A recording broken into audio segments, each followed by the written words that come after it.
Formal nang binuksan sa bayan ng Lingayen ang provincial headquarters ng MASADA o Marcos Sara Duterte Alliance. Ang nasabing headquarters ay pinasanayaan mismo ng Vice President Aspirant na si Davao City Mayor Sara Duterte. Naroon sa ribbon cutting ang National Co-convenor na si Bayambang Mayor Cezar Quiambao at ang buong Team Aguila na sina Pangasinan Governor Aspirant Ramon Mon-Mon III at Vice Governor Mark Lambino at ang iba't ibang district and municipal convenors ng Pangasinan. Nagpasalamat naman ang buong delegasyon ni Duterte sa mainit na suporta at pagmamahal ng mga Pangasinense sa pangunguna ng Aguila.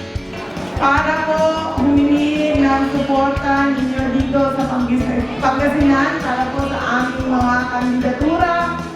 Ang unity po, ang sinusulong namin ay pagkakaisa. Gusto po namin na makita ng buong mundo na malakas ang Pilipinas dahil nagkakaisa tayong lahat.